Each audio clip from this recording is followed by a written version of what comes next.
Elinor, a huge continent situated in the middle of a boundless ocean. The nature of this world is rich and diverse. High mountains, deep forests, endless prairies, severe snows of the north, and arid deserts of the south. The Valley of the Ancestors, situated in the heart of the continent, is a cradle of civilization. 4 great cities stand on the crossroads of trade routes from faraway lands and states: Galal, Konalwar, Matamata, and Yvette. A countless number of tiny settlements and trading posts are scattered across the Valley of the Ancestors, near the ancient cities. But the heart of the valley is the Stone of the Ancestors, an ancient relic which preserves the magic and power of the first race, which inhabited Elinor in ancient times. 8 nations, originating from the Valley of the Ancestors, created their own governments in different parts of the continent. Now, let's begin our journey. The major part of the northern lands is occupied by the Ito Empire, wallowing in impenetrable dark mists. Its inhabitants, the Itoshins, are tough and fearless warriors who have dedicated their lives to battling against the horrifying demons that appear from the depths of the mists. In the northwest of Elinor, among the high mountains, hides the Celestial Plateau, inhabited by the Ulutau people. These are wise and spiritual people who spend their lives in self-enlightenment and cultivation of the self through meditation and tempering of the spirit.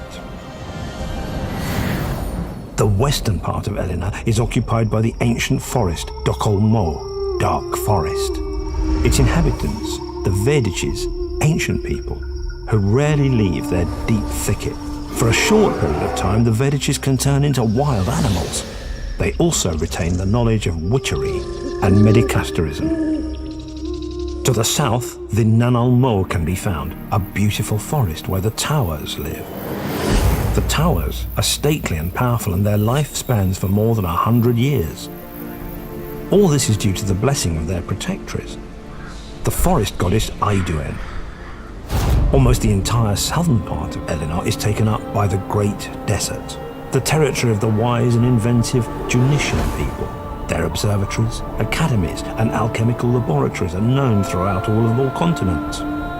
Junits are also skilled in warfare. To the southeast rests the archipelago of the Guawas, the Brother Islands. The Guawas are skilled sailors and traders. From time immemorial, their frigates have ploughed the uncharted expanses of water. Guawas are stubborn, hot-tempered, and occasionally rude, but at the same time they value entertainment and place friendship above everything else. To the east of the valley stretch boundless plains inhabited by people called the Chicata. The Chicata are free hunters. They're simple, selfless, and they don't pursue material amenities. Their shamans can hear the voices of their ancestors, who designate for their descendants their life's journey. And finally, in the northeast of Elinor, among damp grey cliffs, stretches the Reiro Peninsula, the kingdom of the Tuasmatus. Their inquisitive minds and wit allowed the Tuasmatus people to learn the secrets of complex mechanisms, which made their life in inhospitable lands much more comfortable. And we come back to the Valley of the Ancestors, where the paths of the 8 Elinor nations come together, the trading, cultural, and historical center of the continent. Over years and centuries, the great cities grew powerful and prosperous. But in the year 530 of the Third Era, the inconceivable happened. The valley became deserted. One day, its population simply disappeared without a trace. The rulers of the Elinor nations began to assemble convoys to refill the great cities with life and find out what had actually happened in the Valley of the Ancestors. And so, your journey begins. Read the book, Elinor. Play the game, Elinor. Come to the camp, Elinor.